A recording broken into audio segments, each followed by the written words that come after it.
the lost episode of the Amazing World of Gumball that never aired. Gumball woke up in the morning and couldn't remember what he had for breakfast yesterday. It seemed strange to him, but nothing more. He went downstairs where Darwin was already waiting with toast. "Hi, Gumball. Do you remember how we played in the park yesterday?" Darwin asked.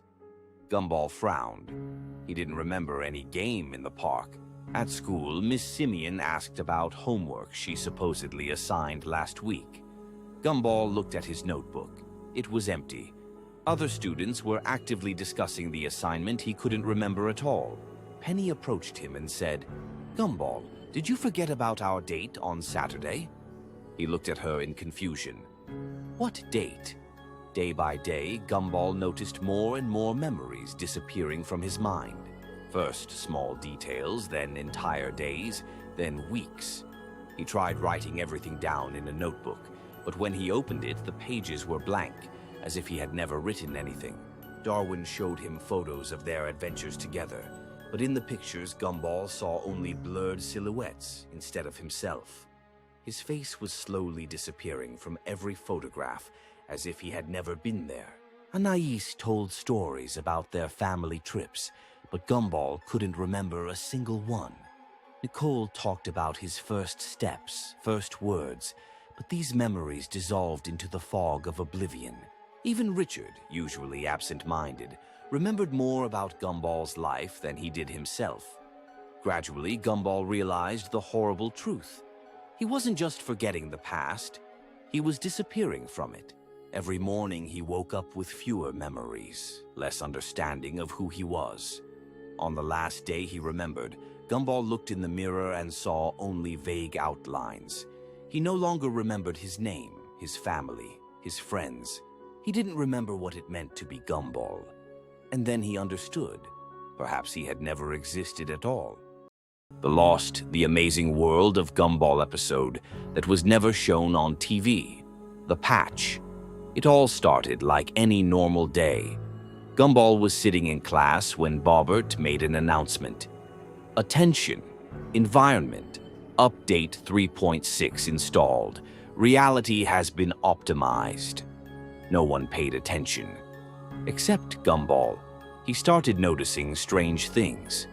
Darwin didn't blink for almost a minute. Teachers were repeating the exact same lines, word for word. On the classroom board, a message appeared. "Don't look for the patch." During recess, he saw a student walk through a closed door.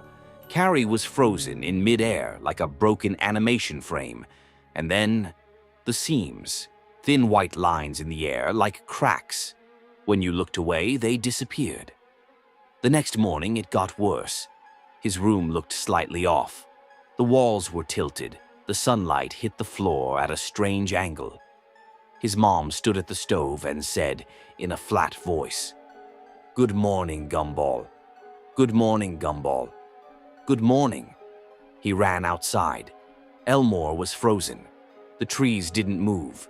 Birds were stuck in the sky. On the school wall, he saw it, a black patch pulsing like a wound. Static leaked from its edges. He touched it, and everything went white. He was now in a blank void. Around him floated broken, glitched-out scenes from old episodes. The audio was reversed.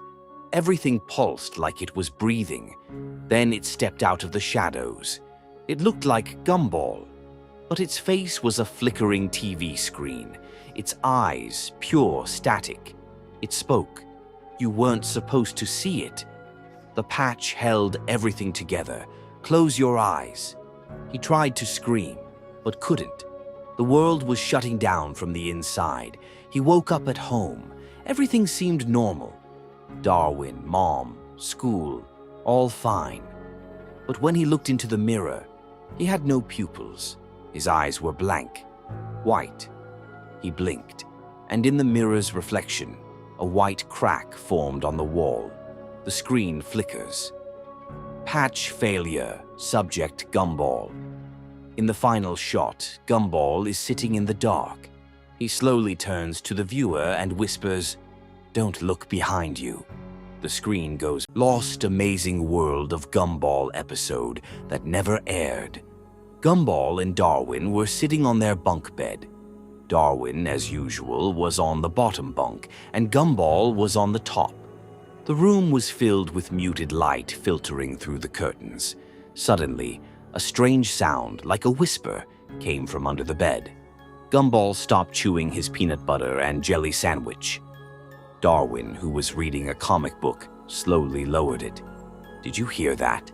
Gumball whispered, his eyes wide with curiosity and a touch of fear. Darwin nodded, his fins trembling slightly. The sound repeated, now clearer, as if someone was trying to say something, but the words were distorted. Gumball carefully climbed down from the bed, trying not to wake Anais, who was sleeping in her crib in the corner of the room. Darwin followed him, staying close. They crouched by the bottom bunk, trying to pinpoint the source of the sound. The smell of old dust and something sweet hung in the air. Gumball reached out and carefully moved an old toy box that stood against the wall. Behind it, a small opening in the wall was revealed, from which a faint, flickering light emanated. The sound grew louder, now resembling a quiet singing. It was mesmerizing and a little frightening at the same time. "What is that?" Darwin whispered, his voice barely audible. Gumball didn't answer. He was completely absorbed in the sight. The light from the opening began to pulsate, and the singing intensified, turning into a melody that seemed familiar, but they couldn't remember where from. The melody was strangely soothing, yet at the same time, it evoked a sense of unease. Gumball felt his hand involuntarily reach towards the opening. Darwin tried to stop him, but it was too late. As soon as Gumball's fingers touched the flickering light, his body slowly began to dissolve, transforming into glowing particles that streamed into the opening. Darwin recoiled in horror, watching his brother disappear. The singing reached its peak, then suddenly stopped. The light went out and the opening in the wall closed as if it had never been there. The room was silent again, disturbed only by the quiet breathing of sleeping Anais. Darwin was left alone, his heart pounding in his chest. He looked at the top bunk, which was now empty. Gumball's blanket was neatly